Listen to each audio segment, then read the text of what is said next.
So there's some people who, if you're lucky, enter and re-enter your life at all sorts of moments, both big and small, important and mundane, and leave you better off for the encounters. They seem heaven sent to keep you grounded, inspired, and comforted, and moving forward. For me, Tiya Miles is one of those people. We met when she was a graduate student and I was a newly minted PhD and assistant professor at the University of Minnesota. She was among the first group of graduate students it was my pleasure to work with and to learn from.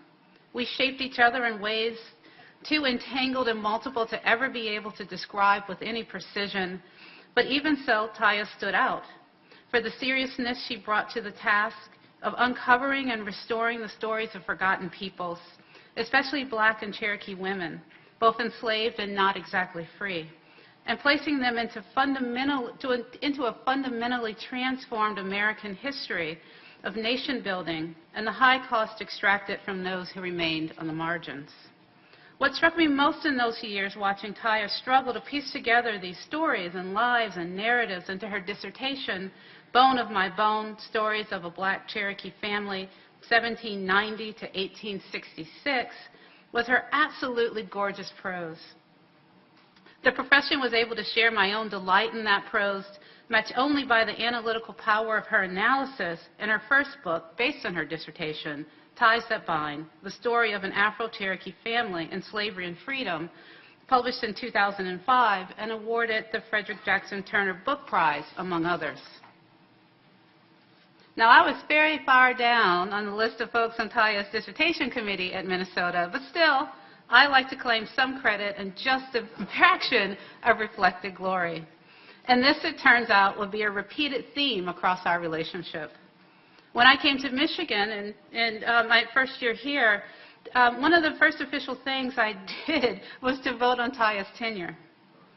Ties That Bind was at the center of her file, but there were also outlines of what became her second phenomenal book, The House on Diamond Hill, A Cherokee Plantation Story, which would be published by the University of North Carolina Press in 2010, but was very much in evidence in the years that we were voting on her file. I voted yes, by the way, in case anybody is wondering about that.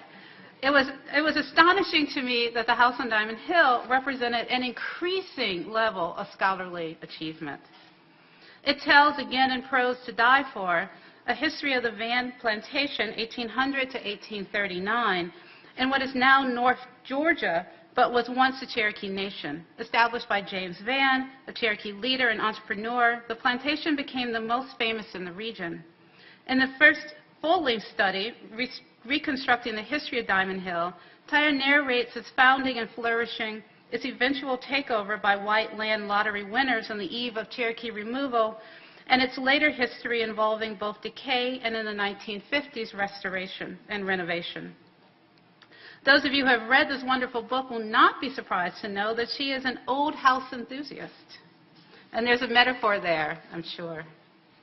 The story of this house, haunted by history, is located at the nexus of slavery, U.S. colonialism, and the struggle for Cherokee sovereignty, as Tiya deftly weaves together histories of elite Cherokee slaveholders and subsistence farmers, Black slaves and free Blacks, German-speaking missionaries, and the lives and voices of women drawn from across these communities. Like so much of Tiya's work, the book speaks to the core issues of race and identity, as well as violence and belonging in the U.S. South.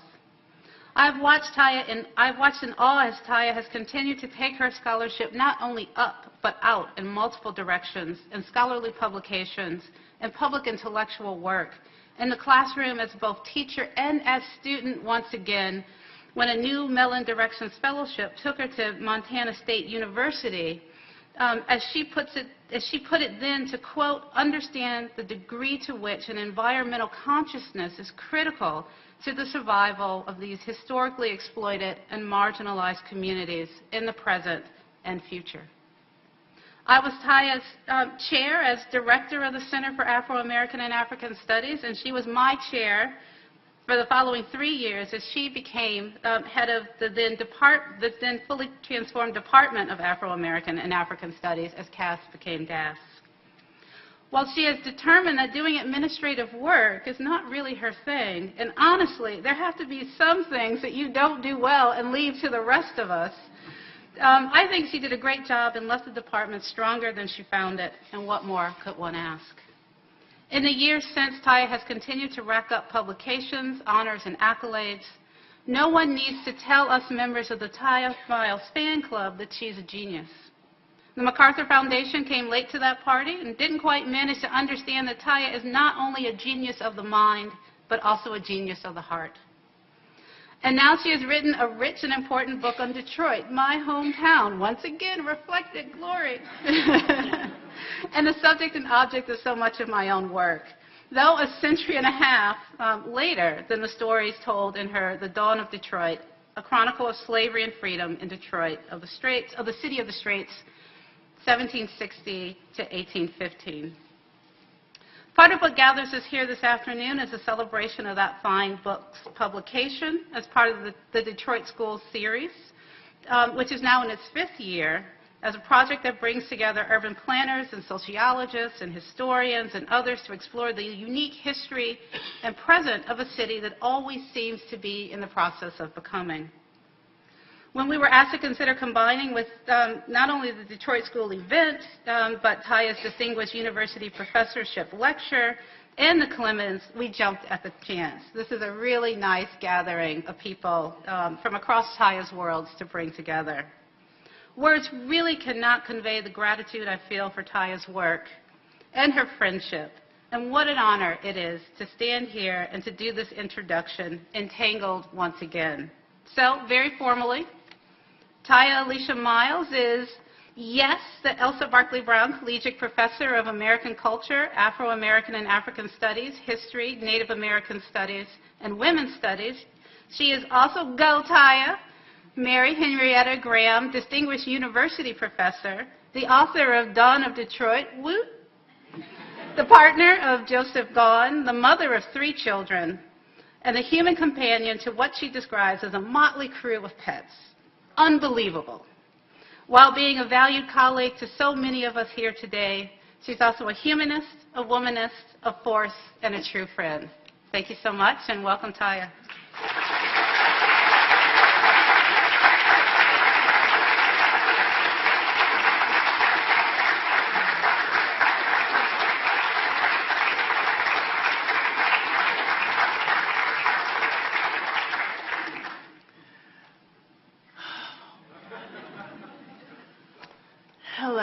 Hello, you all. Angela Dillard has really taken my breath away from me. I'm so moved by what she said. She is a wonderful person and mentor and friend. And I don't know if she remembers when we were doing our African-American history list for my exams, how I burst into tears when I saw all the books that she expected me to read for her. I don't know if she remembers that she asked me the toughest single question during my dissertation defense, but it is her love combined with her toughness that makes her such a wonderful person to work with and to know. Well, I want to thank you all for being here. It's a sunny afternoon. There's snow on the ground. It's glistening. It's beautiful. Sometimes it's hard to be inside on days like this. I am really thrilled to have a chance to be here with you as a part of the Detroit School Series. I want to thank Lydia Wilden for organizing this event, to thank Kevin and Angela for their parts in the introduction, and Stephen Ward, my friend and colleague, who will offer a comment after I make my remarks. I will detail later how the Detroit School Series has been so important to this project.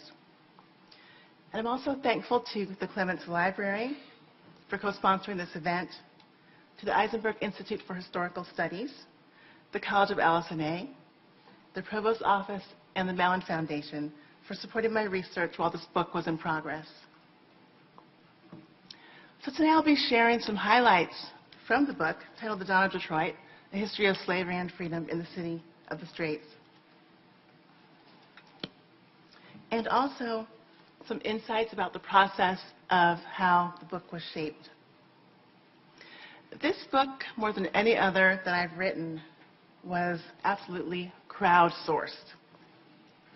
It was born out of teaching and conversation and participation in public events and it was researched through a collaborative process. Numerous people in this room had an impact on the project, as well as students who have now graduated and gone off to take their own professorship positions. I am deeply grateful to all of them. So I'll be talking first about an overview of the book, and then about a couple of key findings of the book advances, and finally about the process of working on the book. I think of the dawn of Detroit as an alternative origin story of an old and important Midwestern city. The book is organized around the role of slavery in Detroit's early history from the mid-1700s through 1815, and it emphasizes the presence and experience of Native Americans and African Americans, the features and creatures of the natural world, and the complexities of human relations in the context of tumult and change. The book explores how enslaved people of both indigenous and African descent persevered through adversity, how Detroit's first European settlers positioned themselves in relation to land, to natural resources, and people of color, and how surprising alliances were sometimes forged between white merchant elites, white working class people, and enslaved people in a borderland space that straddled Anishinaabe, American, and Canadian national formations, land, and waterscapes.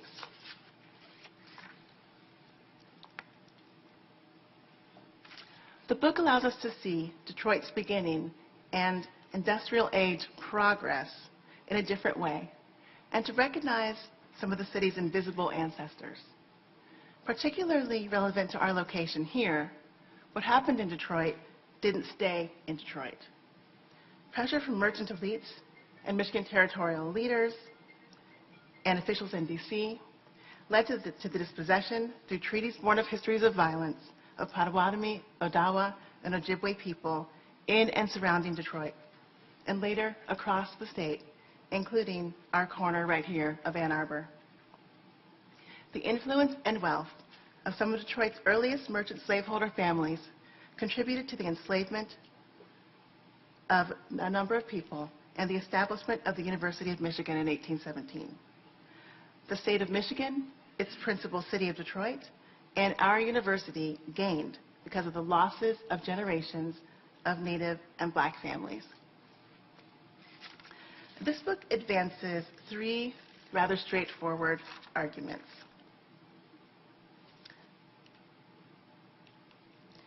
One, slavery and enslaved people, both Native and African American, were essential to the development and success of Detroit as a key fur trading post, and to Detroit's identity as an American place in the years preceding the War of 1812 between the U.S. and Great Britain. Two, the existence of slavery in Detroit demonstrates the reach, breadth, and adaptability of American slavery writ large, even as the particularities of this place in this time made Native women the most vulnerable to enslavement. Three, ideas about inferior racialized people worked in concert with ideas about a subordinate nature. Certain human beings, Black people, foreign, stranger, or non-allied Indians, and also animals, such as beaver and caribou, were treated similarly as resources to be extracted, traded, and exploited for the gain of European and Euro-American elites and their governments. So now I'm going to talk about a little more of the granular material of the research, focusing on the enslavement of Black men and of Native women.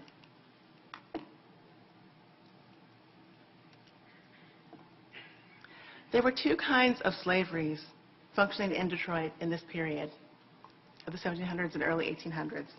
One was an Atlantic or Black slavery that sought to capture and to extract labor from people of African descent. And another was an indigenous slavery that sought to do the same with Native people in the region, particularly Native people who were not allied with the French and then the British, so people who tended to be further west or further south.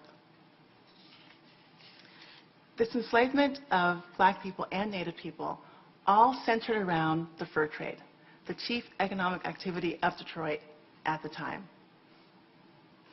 Enslaved men were needed to pack furs and to move them across vast distances, and enslaved women were needed to maintain domestic spaces and to fulfill the intimate desires of their owners. This is not to say that black women and Native men were not enslaved in Detroit as well. They were. And some Detroiters made it very clear that they would take any slave they could get. An example comes from the journal of British officer Alexander Harrow, who frequently wrote to slaveholders and brokers in Detroit and Mackinac Island, asking if he could acquire slaves. In one letter, he wrote that he was seeking, quote, slave man or woman, Negro or Pawnee. And in this sentence, Pawnee was a term that was used to identify any Native slave of various tribal or national backgrounds. It became a general signifier, meaning Indian slave. In the sentence, Harrow is actually writing to John Mitchell, a doctor on Mackinac Island, trying to acquire a slave to settle an open account. And yet the word order of this request, slave man or woman, Negro or Pawnee, indicates a preference. So any enslaved person would do, but he really wanted a man. He really wanted a black man. Secondarily, he would take a woman, and particularly, he would take a Native woman. There are several examples in the Detroit records, which I'll detail later on, that point to the ways in which black men were prized by Detroit slaveholders. Irishman James Sterling, who came to Detroit from New York to act as a merchant for a trading firm with a very long name, was charged with overseeing goods between New York and Detroit. And before he set up shop in Detroit, which he described as, quote, this place of exile, as I may justly term it, he tried to get his hands on black men. This is an indication that Sterling felt he needed black men in order to establish a successful business in Detroit.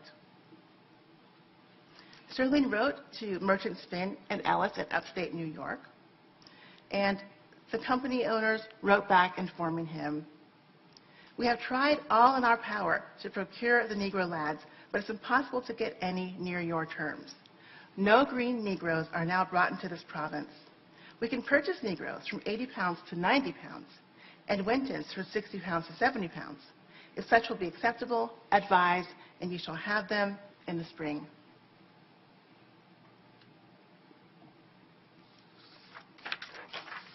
Sterling went on to acquire slaves from various sources. And in 1761, he was pleased with the new purchase, writing to a ship captain and business associate, quote, I have bought a Negro here for whom I am to give 75 pounds. He speaks French, English, and a little Indian language. Seems to be a good lad, and I believe will suit very well. Sterling's records also show that he allowed his business partners and friends in New York to keep his enslaved black men over the winter while the waterways were frozen, and then to send them back with goods in the spring once the waterways had thawed. James Sterling's records also show that when a black man escaped from him, he had the man tracked down and returned by force. Another example comes from the British trader John Askin. Askin owned at least 8 slaves at a particular point in time when we have his list of enslaved people. And he really relied on the skills of black men because he ran ships between Mackinac Island and Detroit. He was very involved in trade across the lakes. His enslaved people were a biracial group. They included 2 black men named Jupiter and Tom, 1 woman named Susanna and her 2 children, 1 woman named Mary, 1 Pawnee, meaning again a native enslaved person, named Sam, and 1 black boy named George. The women, whose race was unmarked, were most likely indigenous. John Askin's male slaves all possessed valuable skills, for a maritime trading settlement. Sam, the native man, was a blacksmith. Jupiter, a black man, was a skilled cooper who made wooden barrels. Askin had purchased another black man, Pompey, from Albany, New York, in 1775, and Pompey loaded rum, corn, grease, and sugar onto Askin's Lake Superior ships. Pompey also sailed as part of the crew on one of Askin's ships, where he received lesser rations than the white free laborers. All of Askin's skilled male slaves were valued at 150 pounds. And he describes in passing about one of his black men, Pompey, that he could, quote, not do without him. In 1801, John Askin received a request from a colleague downriver to, quote, part with your Negro who can do everything, end quote. And the person asked if this Negro could be purchased, payable 6 months after delivery. So Askin did, in fact, sell his prized black men, including Pompey, when large profits could be had. In addition to the attention paid to black men as a critical labor force in Detroit, Detroit settlers sought indigenous women for essential domestic work and also for sexual services. Captain Harrow, again the British captain, who was actually always looking for enslaved people, included in his journal several attempts to acquire, quote, Pawnee wenches for kitchen work. In addition, Native women who were enslaved in Detroit were likely compelled to perform specialized tasks as fur processors. Due to their background, they were skilled in the preparation of beaver, deer, and other furs, and surely would have been directed to carry out that work, though no extant record that I have found proves it. They were also likely, as Catherine Cangany had suggested in her book, Frontier Seaport, to have been privately employed in the crafting of Indian-style moccasins that were popular in Detroit and in Upper Canada. Now, my claim that Native women were used for sexual labor in Detroit is one that I absolutely believe is the case, but that is difficult to back up in the documented historical record. The exploitation of women is something that many people who participated in this activity did not want to keep a record of. But the St. Anne's Parish records in Detroit actually indicate hints about this reality. There were a number of Native women listed in the St. Anne Register who were involved in the church rituals, who were having babies to, quote, unknown fathers. That is, the fathers of these children were not listed. In addition to the church records, which list a number of these babies, there are also more hints from, again, John Askin's papers.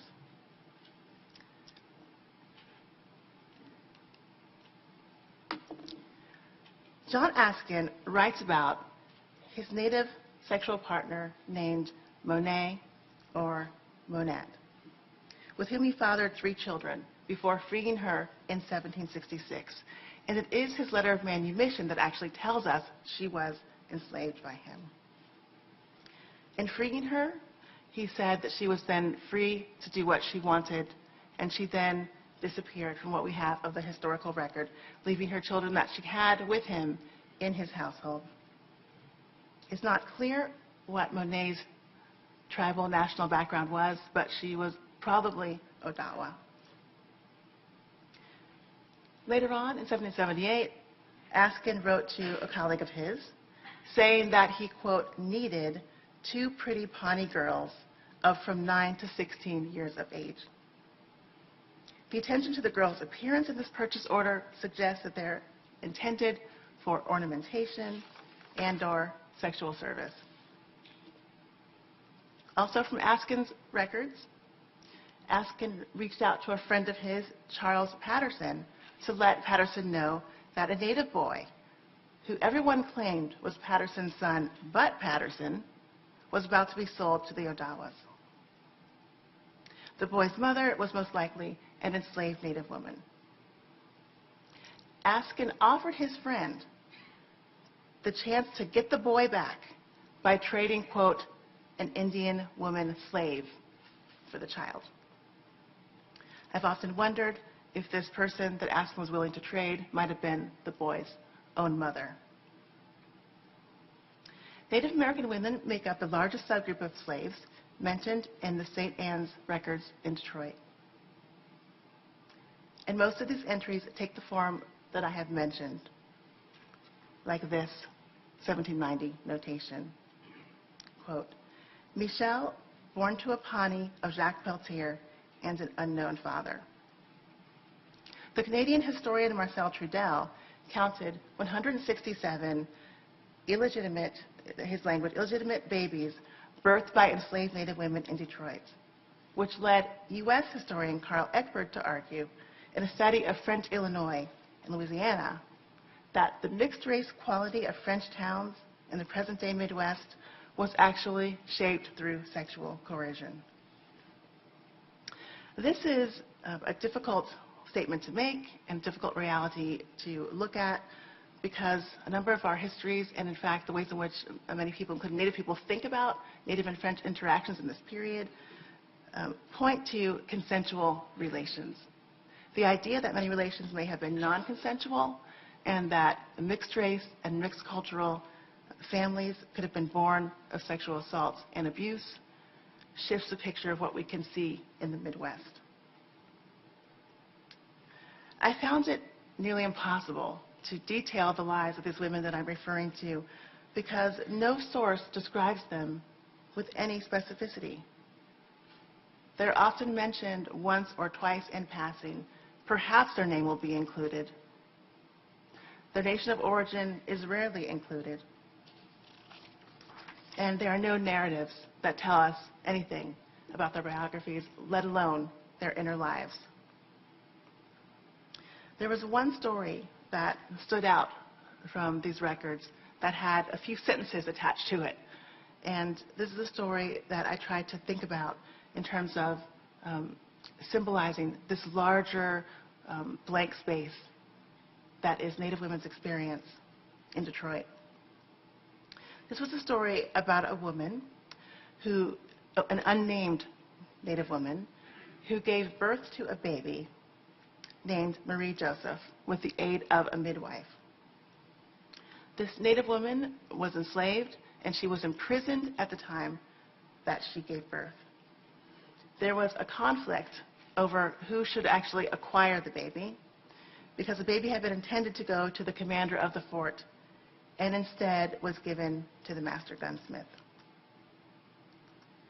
This change in the plan of who would gain ownership rights to the infant raises questions about paternity, as well as clandestine deals between men of influence. And it also begs questions about the unnamed mother's imprisonment, her reaction to her and her child's lamentable situation, and her fate after release, if indeed she survived the ordeal. None of this is actually described in the records. All we know is that an unnamed Native woman gave birth to a child while in prison, and the child went to the master gunsmith of the fort.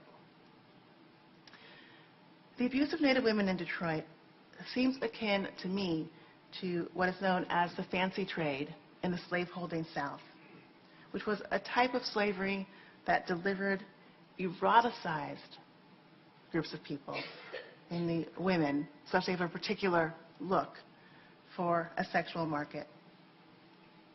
Vulnerability to this trade for Native women in Detroit stemmed from being both a Native woman, which was a signifier in the region for desirability and sexual service, and also stemmed from being a person externally denuded of tribal designation.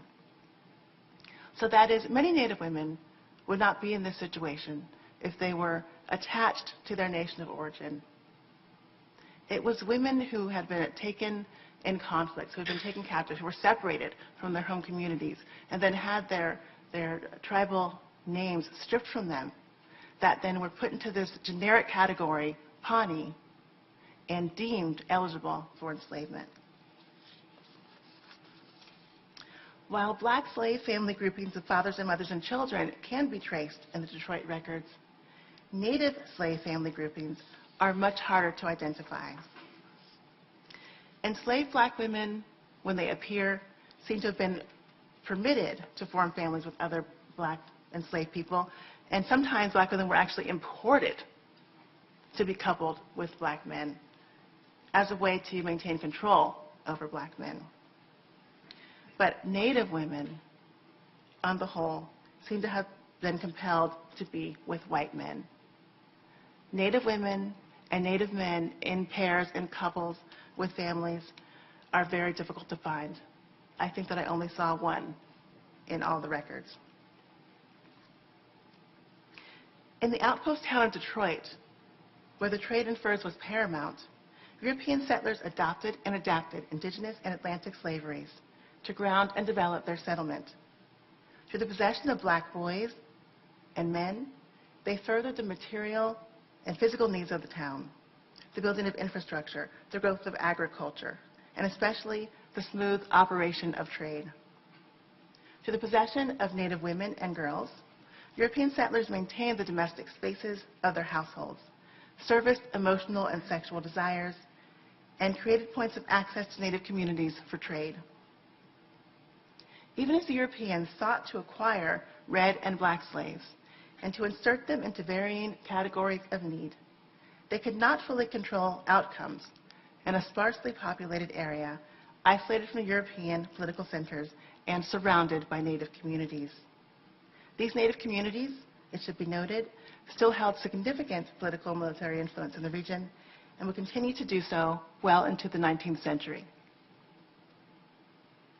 Enslaved people, both Native and black, used geography and political conflict against their captors by frequently escaping across the Detroit River, once that waterway became an international boundary, and by serving as a buffer between European settlers and the independent Native polities whom they still feared.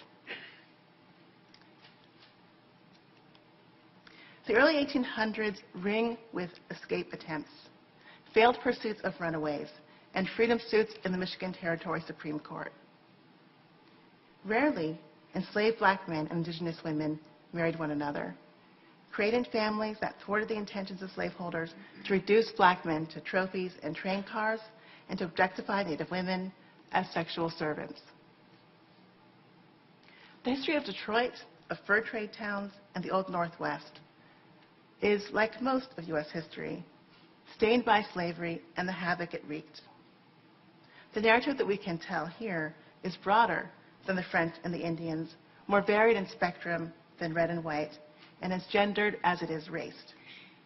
And we only begin to glimpse this story when we join our conceptual frames of slavery and colonialism and recognize that these forces were intertwined in the founding of the American nation that depended on redness and blackness, on native land and black bodies, on African and indigenous wombs for its existence and possibilities.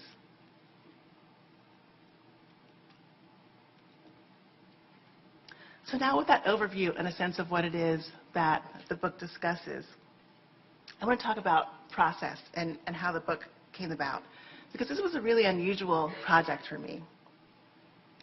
As Dean Dillard explained, most of my work focuses on the South, and especially on black women in the Cherokee Nation and slavery in Native nations.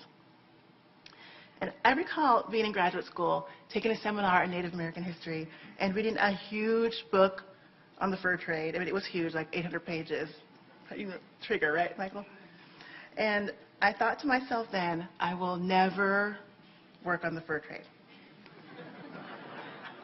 The subject just seemed too vast, too technical.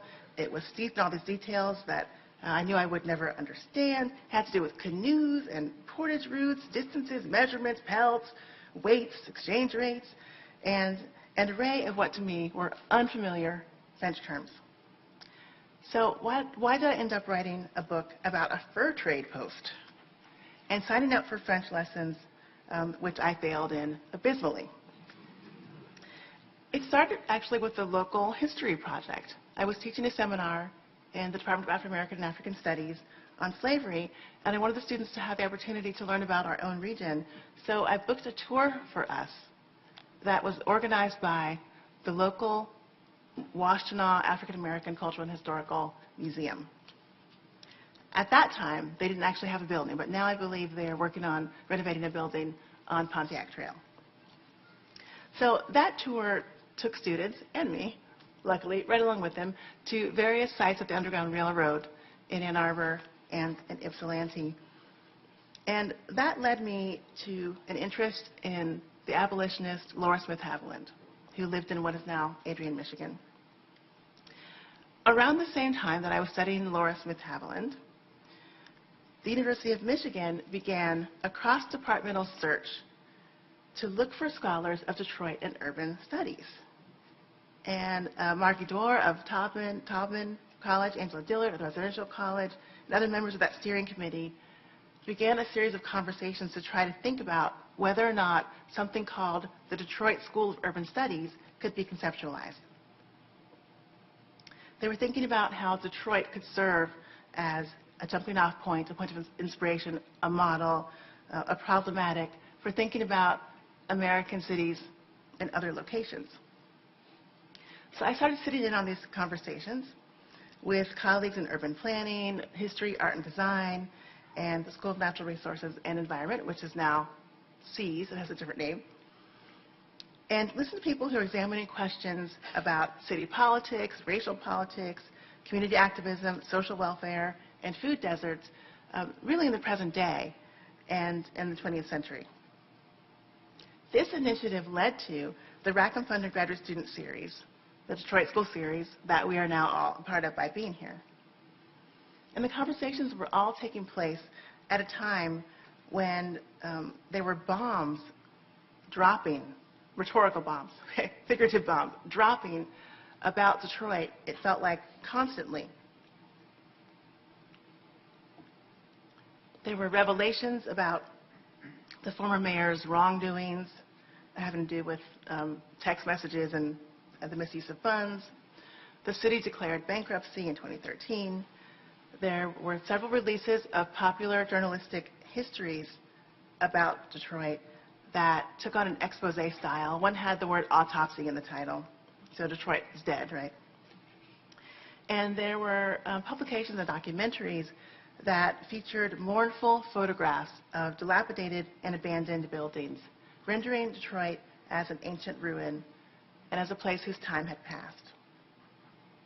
So I was really enthralled by these conversations and infuriated by what was happening around us, but didn't quite know how I could enter in as someone who studied the early 1800s. And so around this time I read an article by a colleague who was participating in those Detroit School Series conversations, Charlie Bright. And his article actually gave me a handhold into this research topic. I'm going to read you a long quote from the article. Charlie wrote in a critique of histories of the city, quote, "The dominant historical discourse is one of rise and fall, spiked by an immense nostalgia for the city that once briefly was. The recent past is often deployed as a cautionary tale about what goes wrong with urban spaces when racism, white flight, and industrial evacuation undercut a city's viability. Such a historical construction places Detroit in a past that is now lost and irretrievable and leaves current residents dangling at the end of history with little hope and no agency. There's a strange disconnect," he continues, "between the history of the city and the people who live in it." These words made me feel that I had something to say in this conversation, that maybe I could contribute, because I thought after reading Charlie's insights that perhaps I could think about the arena of narrative and discourse and try to push back against the picture of Detroit as a ruin and the, I think mostly unspoken, but perhaps sometimes spoken suggestion that if it was a ruin, it was due to black leadership and the black population of Detroit. So an undercurrent in these representations was that Detroit had failed because it was a black city. So I wanted to contribute something positive, and to do this by considering the questions of what kinds of narratives are being told about Detroit, What cultural and political work are those narratives doing? And what would a different narrative look like? I ended up thinking about Charlie's pattern of rise and then fall, and considering that a narrative that resisted rise and fall could perhaps undercut some of these ideas. And this notion of challenging the order of movement actually fit with what I was uncovering about the city. Because Detroit's economic rise during the fur trade was also a fall. It was a fall from grace of sorts. It was a fall into the corruption of values that we might hold for a humane relationship. And perhaps Detroit's so-called fall can be viewed from a different perspective as well. In the book, I try to talk about it as not something that's natural, as in a ruin that just falls apart because of the forces of nature, but instead as a crime. So what if Detroit's rise was also a fall, and Detroit's fall was a crime? And what if Detroit's current renaissance or resurgence, as it's being termed, can also be looked at through these lenses?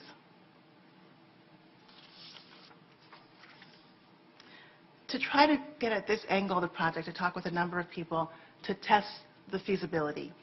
And Brian Dunnigan, I'm not sure if Brian's here, but he is the Associate Director of the Clements and the Curator of Maps, was a really important person in those conversations who knows everything about Detroit and who encouraged me.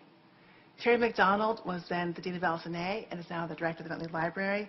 And Terry actually was the first person who told me, where are you, Terry? I saw you a minute ago. Was the first person who told me that I really could write about Michigan because I knew nothing about Michigan at this time. And Michael Whitkin, my dear friend and colleague, was the person who convinced me that if I wrote about the fur trade, I could come out alive. So I applied for funding from a program known as the Undergraduate Research Opportunity Program that allows faculty to work with undergraduate students on a project, and was also able to hire graduate students, including Michelle Cassidy, who amazingly came to this. Thank you, Michelle. And Emily McGillivray, who is off in her first teaching position in Wisconsin, was able to hire them to also work together on this team to hunt for any sources that we could find about slavery in Detroit. So we looked mostly locally and also in Ontario. So we used sources in the Bentley and the Clements and the Burton Special Collection at the Detroit Public Library, which is amazing. And we also used sources from the Ontario archives.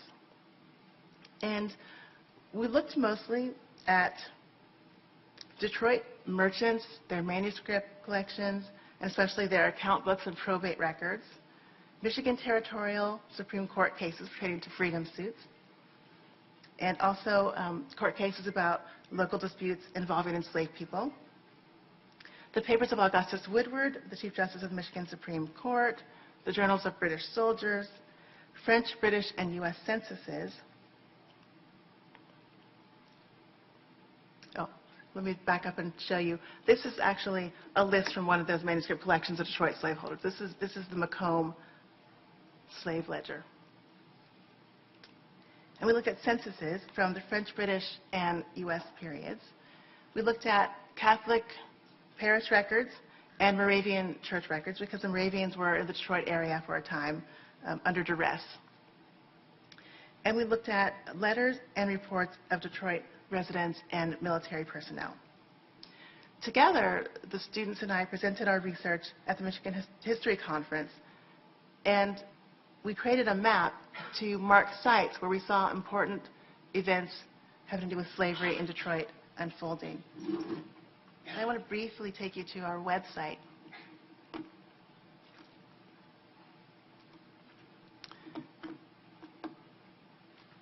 We created this site to show what we had found, and it includes lots of different things to explore if you want to come back to it later. Here we are, our research team, in front of the beautiful Clements Library. And here's a map that was constructed by Michelle Cassidy. And if you open up each dot on the map, you'll see information about the location or the person. And even though this is really tiny, there are lots of different sites that we're showing there.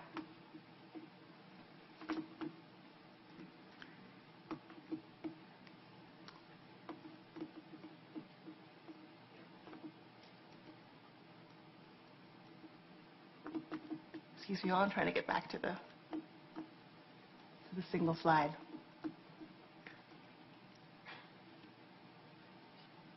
So we created this website, and I sent it out to various colleagues asking them for their feedback and input before we went live with it. We got a lot of responses, and the more people found out what we were doing, the more they sent information, and we got even more sources about the topic. This is what I mean by crowdsource. This really was a group effort. So we worked that information into what it is that we had found. I was able to hire translators for the Moravian and the French St. Anne's church records, and that also grew our source base.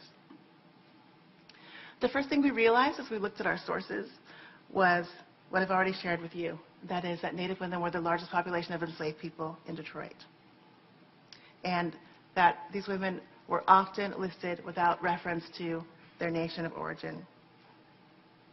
For me, the targeting of Native women for bondage 300 years ago bore haunting similarities to the targeting of Native women for kidnap and murder right now in the Great Lakes and Canada. So this was one of a number of striking echoes that stood out to me in looking at the history of early Detroit and the situation of present-day Detroit that actually inspired this project.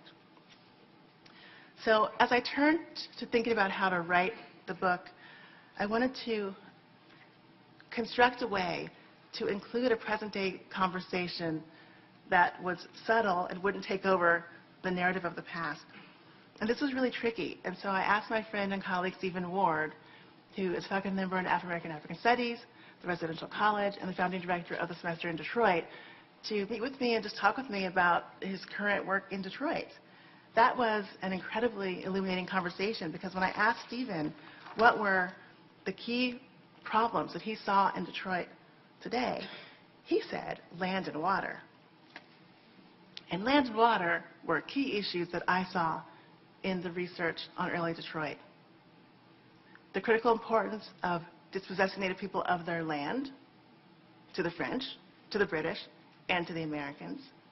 The ways in which merchants who wanted to build their wealth in Detroit almost always tried to couple the holding of slaves with the purchase of more and more land, and also water. I mean, in Detroit recently, and in Michigan recently, the issue has been about access to water, water shutoffs, contaminated water. But it's all about that same river. And in the past, that river was the highway. It was the means by which traders were able to move their goods, the means by which enslaved people were moved across territories, so critically important. So Stephen helped me to find and articulate even more key echoes that were already present in the research about the contest for indigenous land, the fight to control waterways, the catching up of marginalized peoples, the unwhite and the unfree, in an epic battle for political and economic mastery.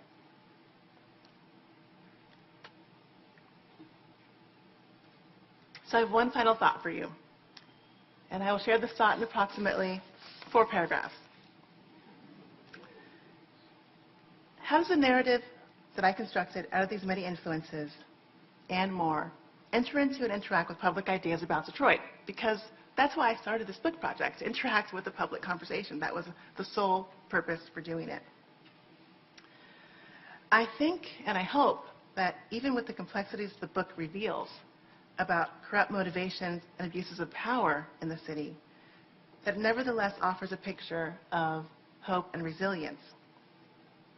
The words of one reader of the book stay with me. She wrote to me describing herself as a black woman from Detroit. This is not her. This is meant to encourage you to think about resonances across time. And she said, growing up, I always knew we were strong as black people here. I wondered, how did we get to be so strong? And now I know. So Native people and Black people in Detroit did not give in or back down, despite the profound losses they suffered. European and Euro-American merchant and political elites sometimes defended enslaved people, despite their investment in the system of slavery. And members of the white working class in Detroit expressed vociferous protest to American officials about the demand to return runaway slaves to Canada. Yes, to Canada. These were enslaved people who had run away from Canada into Detroit, and it was white working class men who said, no, we're not giving them back. So people have done and still do terrible things in the name of progress, capitalism, nationalism, and the maintenance of power for particular groups. We are the beneficiaries of these abuses. We're sitting here, standing here in Rackham at the University of Michigan, which wouldn't exist if it weren't for the taking of native lands. But we are also inheritors of sets of ideas and modes of action that can help us to reveal and right those wrongs. Thank you very much for your attention.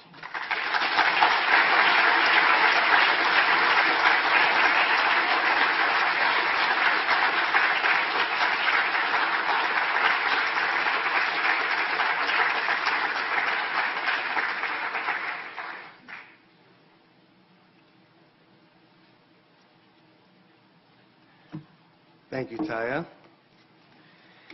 And hello, everyone. Good afternoon, or have we migrated to evening?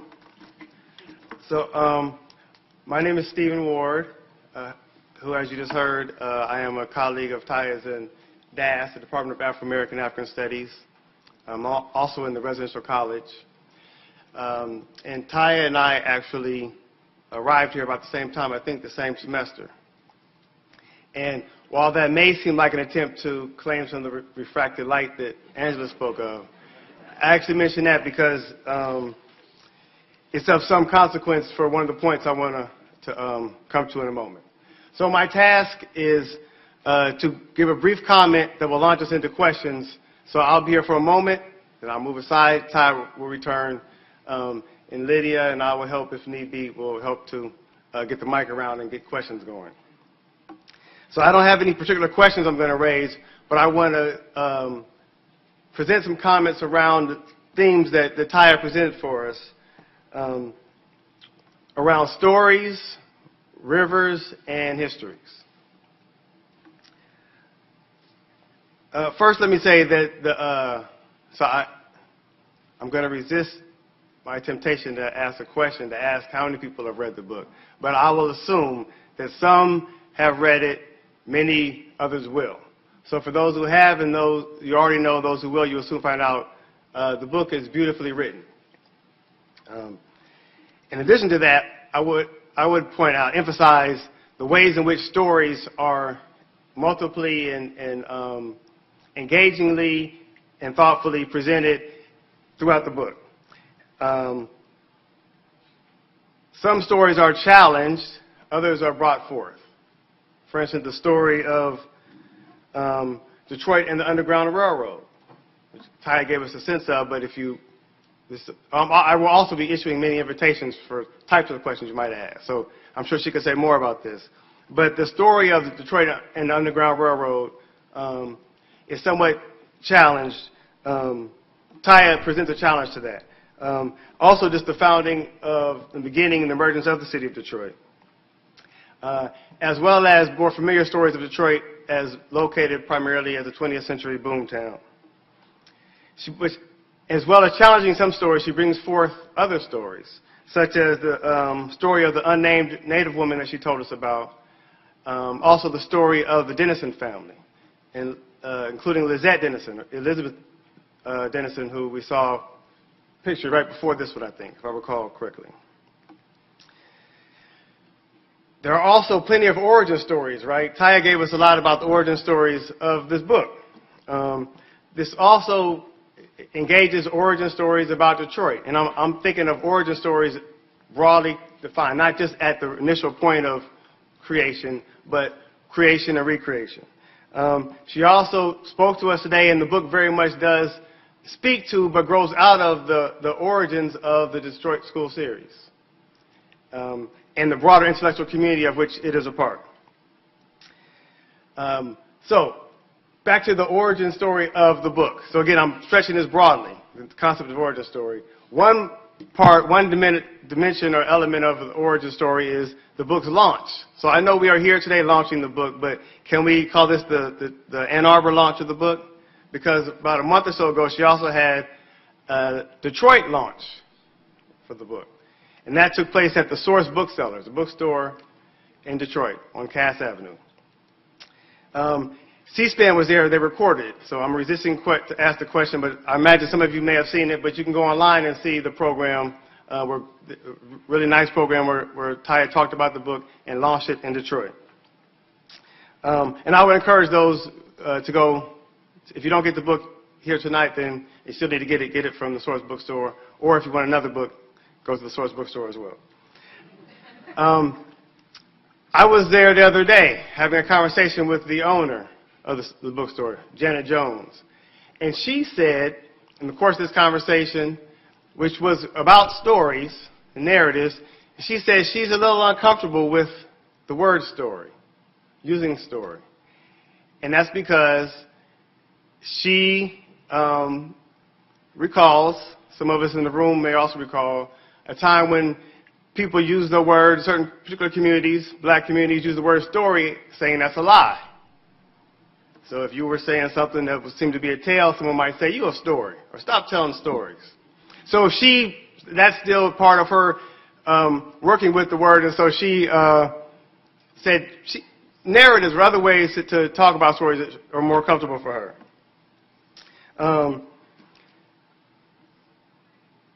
I would submit that Tiya's book is exposing some of those stories in the sense that Janet was referring to. She's exposing some of the stories about American slavery, about Detroit, about the relationship between capitalism and slavery. And so that's some of the work that the book is doing, is challenging, exposing some of those stories that are misguided or worse, very malicious in their intent and impact in American history and the history of Detroit, but particularly in terms of history of enslavement.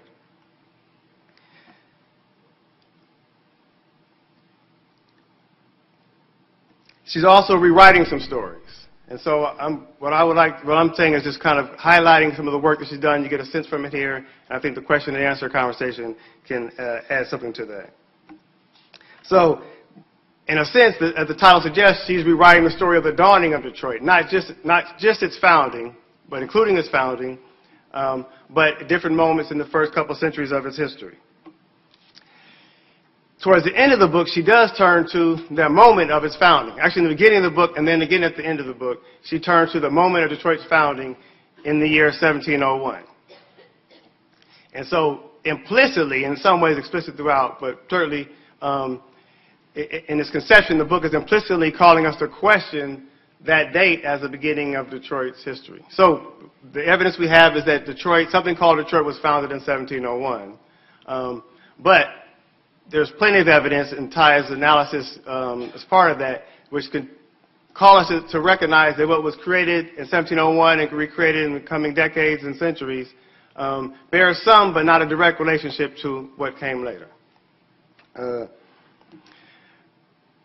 So in the end of the book, Tiya talks about the 300th birthday of Detroit and the celebrations that were taking place. As you heard, Tiya and I weren't here yet, but I'm told that there were some developments that took place here on campus.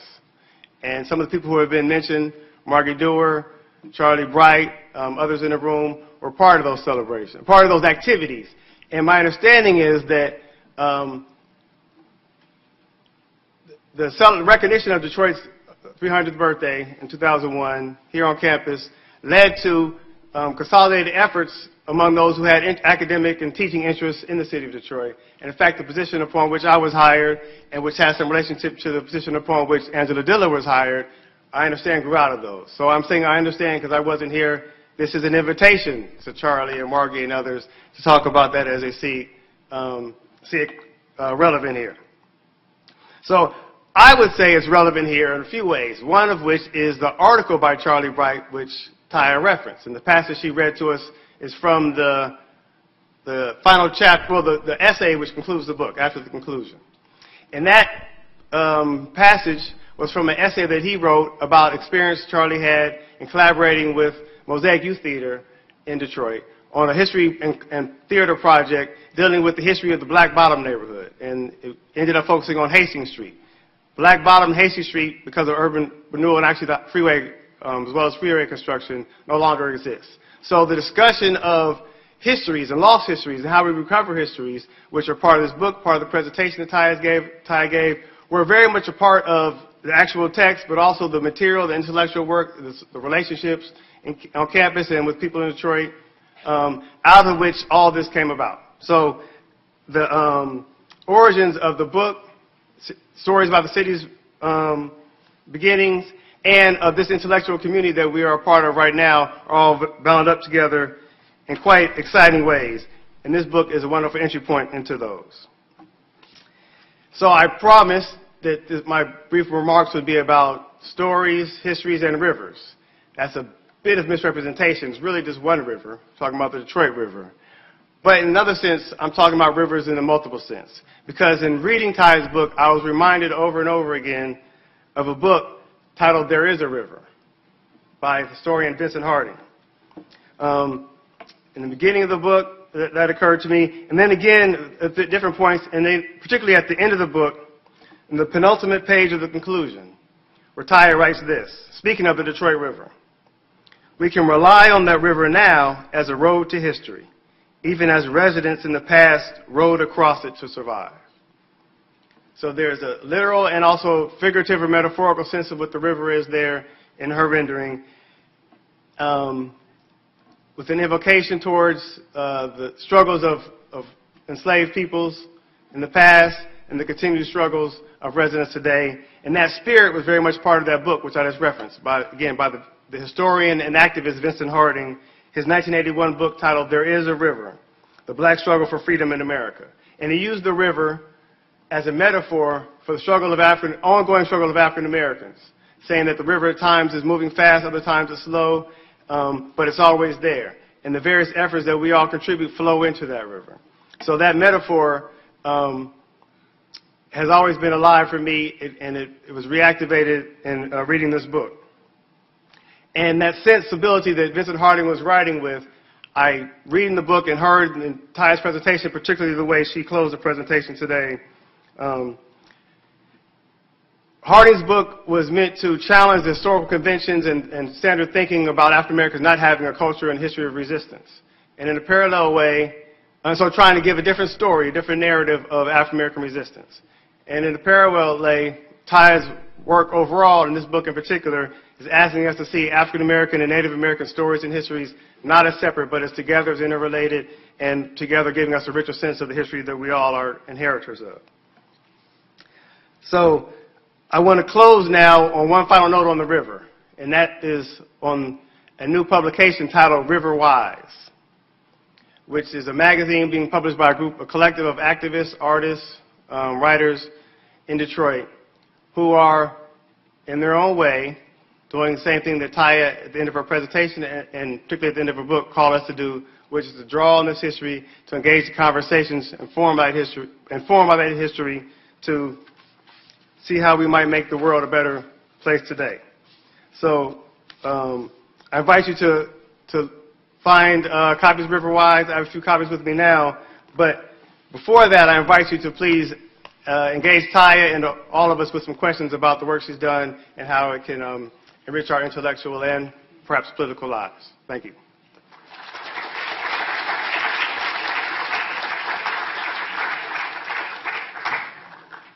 I'm going to run the microphone around, so if anyone has questions.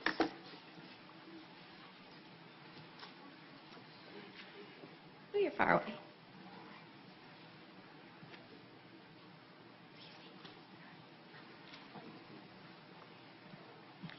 Hi.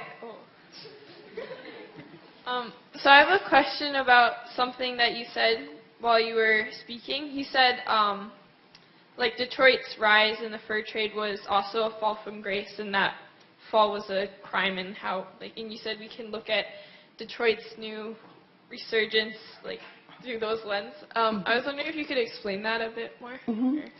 So what I was thinking about there is when we begin to question the trajectory of our understanding of what has happened in the past, we can then take that same approach and apply it to the present.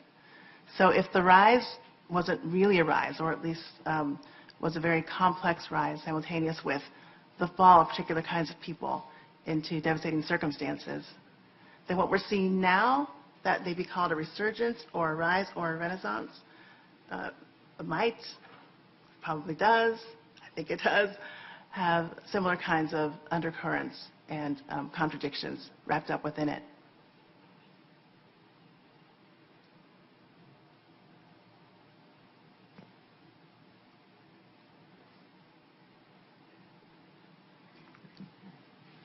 Hi. Ooh, it's loud. Thank you so much for this book. And I am, Stephen, one of the people in the audience who's read it, and it's really miraculous. And I actually am reading it as a scholar of the 20th, 21st century.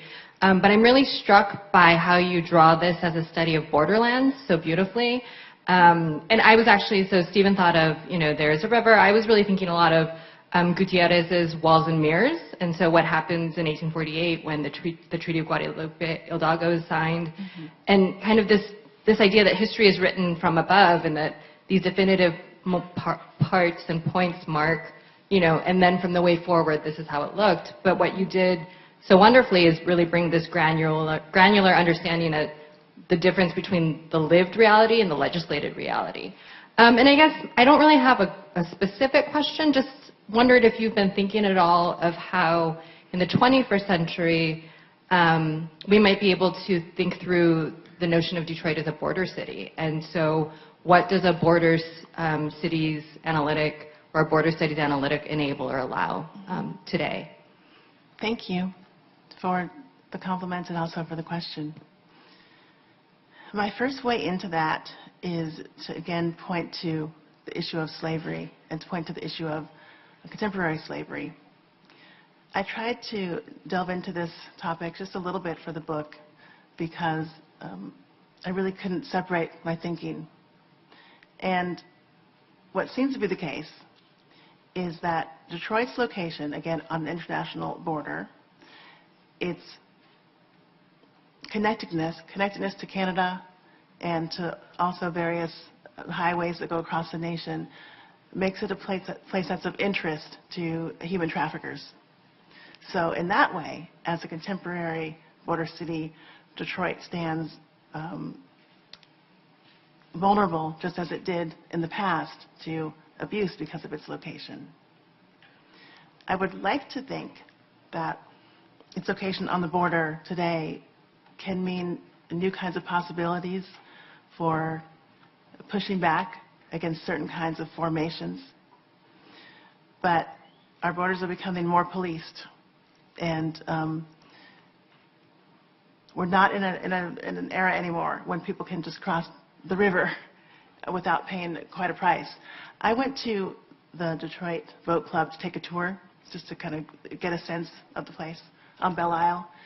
And one of the things that I got a chance to ask people who are always out in the river is what's it like when you go in your Canadian waters? And they described how it has really changed. They have to know where they are. They have to know how to navigate. And so the world that people like Elizabeth Dennison faced is very different from the world that we face today. And I think one thing that we can do, that we should do, is to rethink how we can use the borders as a way to challenge or undermine what we view to be unjust practices or policies. I'm not sure what the answer to that is, because it feels like we're really constricted and constrained, especially now. To allow time for the book signing. Tiya, I had a chance to read the book. I think it's amazing. It's a great story. And there's one triangle of people that I wonder if you'd comment on. It's Elizabeth's father, Peter, who's such a strong talented fellow.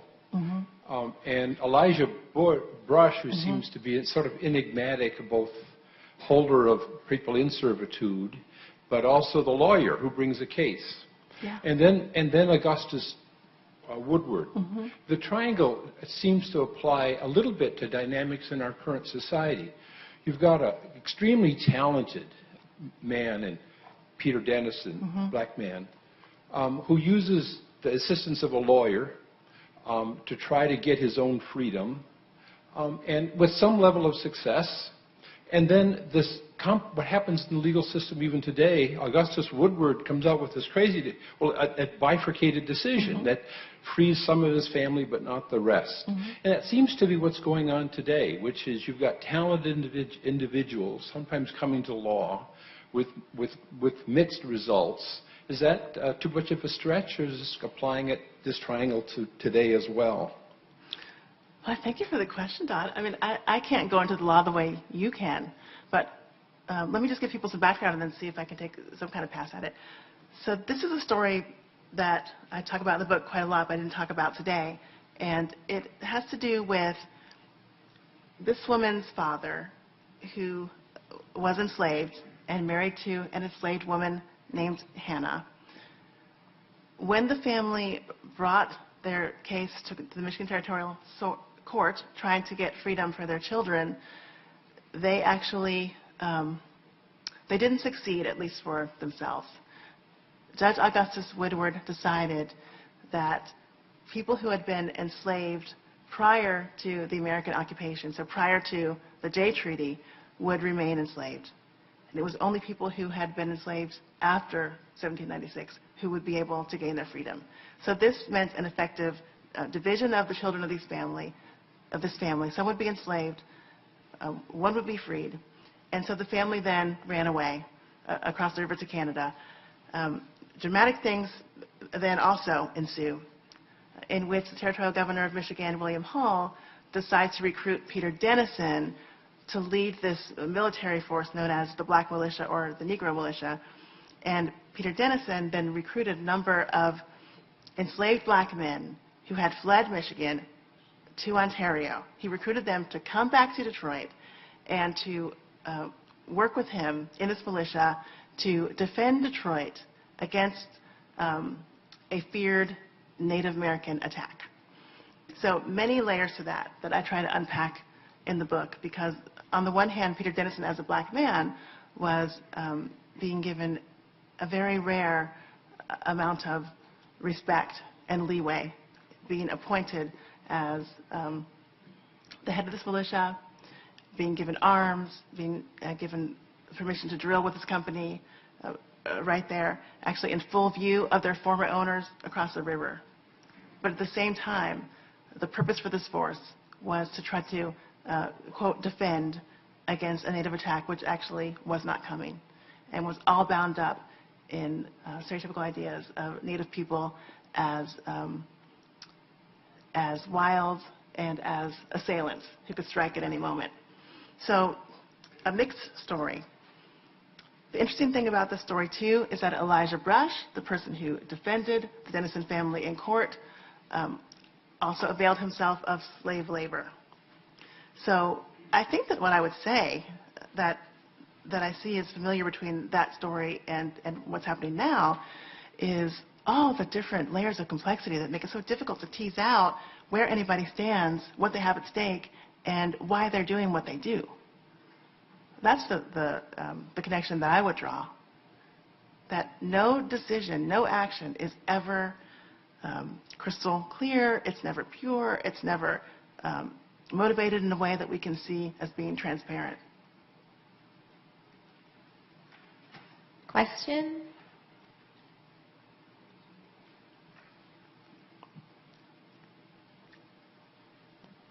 Thank you. I have a general question for you.